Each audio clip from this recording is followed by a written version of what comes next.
Ortega at si Sahaya mismo, Bianca Umali!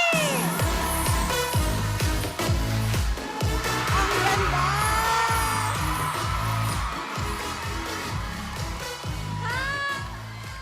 Hello sa inyo! Ang gaganda nyo! Sobrang ganda, grabe! Oo, andito si Sahaya. Bumati muna kayo! Batiin niyo muna sila. Syempre, binabati ko lahat ng tao dito sa studio ngayon! Hello! At syempre sa mga taong nanonood sa inyong tahanan, magandang hapon po sa inyo at napakasaya ko na nandito ako ngayon. Yes, ako din. Sobrang saya ko. And of course, hindi lang dahil kasama ko kayo, pero dahil nandito ako ulit sa stage ng Wawawin. Yes! Kasama kayong lahat. Namiss Mga kapuso, masaya ba kayo?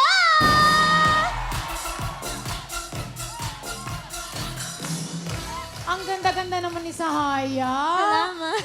Ano ba na yung naging training mo para maging isang badyaw? Nako, maraming marami.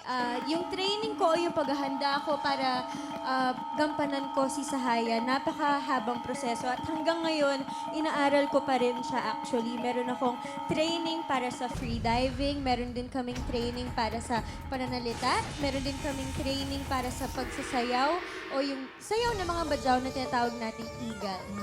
Ganon. At marami pang iba. Maraming pag-aaral, Inaral maraming mo paghahanda. talaga.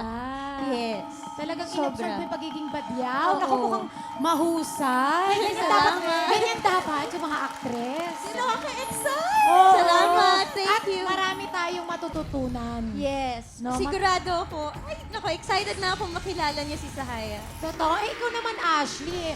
Ano ka ba dito? Badyaw ka ba dito? Good girl, bad girl, ganon. Hindi ako badyaw dito at ako ay isang bad girl kasi taga Manila na ako. So ako yung isa sa mga taong sisira sa buhay ni Sahaya. Wow. Hala, ikaw pala yun, ah. Kontrabida pala. Oo.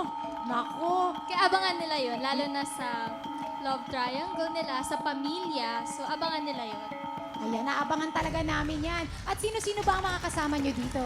Marami po kaming kasama. Of course, kasama ko ang aking love partner na si Miguel Tan Felix, ang aming ka-love triangle na si Migo Adeser, Ashley Ortega, Zoran Legaspi, Mylene Dizon, Snooki Serna, Eric Kizon, Ana Roses, Jasmine Curtis Smith, Dil Cuerva, at maraming iba pa po. At ngayon, simula na po mamayang gabi. Yes, mamaya na. Mondays to Fridays, gabi-gabi po yan sa GMA Telebabad pagkatapos ng Karamihan. Aabangan ko yan. Yes, mamaya pag-uwi, diba? Correct. Aabangan nating lahat yan. Ako, napakaganda niya.